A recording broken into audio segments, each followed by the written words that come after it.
Hi, I'm Pete Worrell from Bigelow. Over the past more than 30 years, we've had lots of learnings and unlearnings with our entrepreneur, owner, manager, friends, and clients. Frequently, entrepreneur, owner, managers have always felt like the weird kid in the room.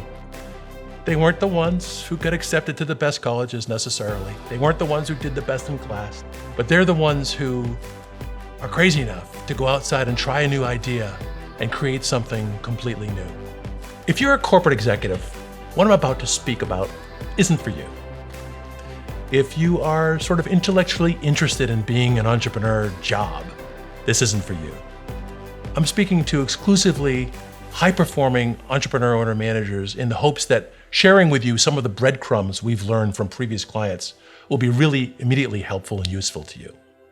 Today we're going to speak about the entrepreneur owner manager life arc.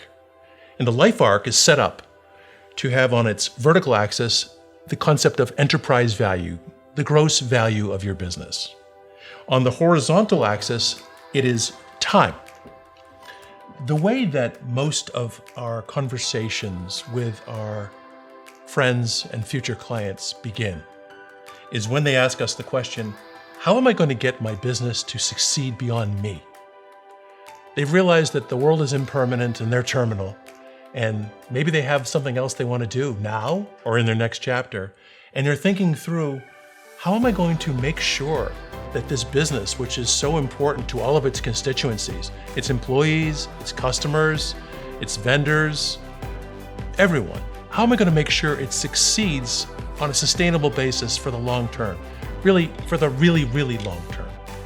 And of course, when we get started in our businesses, either if you're a founder or if you succeed into a family business, down in the bottom left, what do we find?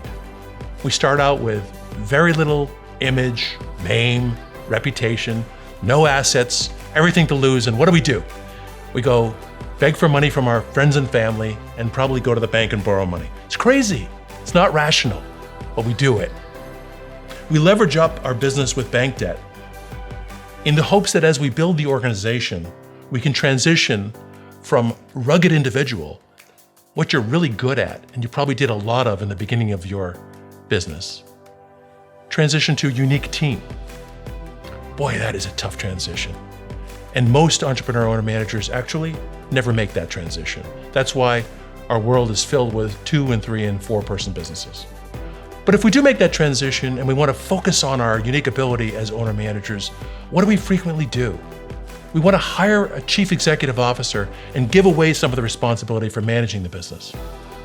One day when I was describing this arc to a group of a couple of hundred owner managers, I asked them what comes next after hiring the new CEO, and they burst out laughing and said, fire the new CEO. And unfortunately, that frequently does come next. And when I asked the CEOs who depart, what happened? Why didn't it work? They say, she wouldn't give me responsibility. When I asked the owner manager what happened, why didn't it work out with the CEO? She says, he wouldn't take responsibility. At some point along the arc, frequently, enterprise value exceeds our expectations. I mean, it's not why we got into building this organization was to make money or build enterprise value. Rather, it's a result of providing great value to our customers. And when that happens, sometimes risk aversion sets in.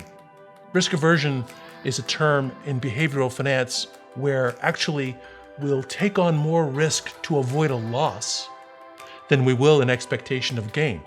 It happens to all of us. I've had so many times when I have funny, comical conversations with owner managers, and I'll say, I think your business might be worth $75 million. And they'll say, oh no, that's terrible. Why? Because I could mess it up. And so the next step on the arc is to pay down bank debt. And that's a pretty dangerous part of this arc, because you could be in a place where your industry environment is changing. You're hoping to pay down debt, but at the same time, our businesses may be calling out for us to take on more risk, to take on debt, to build that plant expansion, to hire those new people. When what the business needs and what we wanted to do was aligned, things are great. But if they're not aligned, it can put the business in danger inadvertently.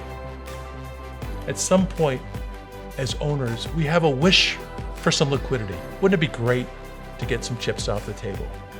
And naturally, we get to the point where we're thinking about the next chapter for us personally. I remember very vividly a woman who came to me and said, "Pete, I only came into the business to help my dad. Now it's 31 years later. I mean, where is it said that this is supposed to be a life sentence?" And as entrepreneurs, we're critical thinkers, aren't we? In fact, you might say we're quite independent. In some cases, people call us contrarians. And as we think about if the organization has sustainability beyond us, sometimes we think about what are our next chapters. It's an extraordinary time in the history of the world to be an entrepreneur. I mean, technology has leveled the playing field in the entrepreneurial world compared to the bureaucratic world. We typically take these steps in the arc individually, but we should understand we're not alone.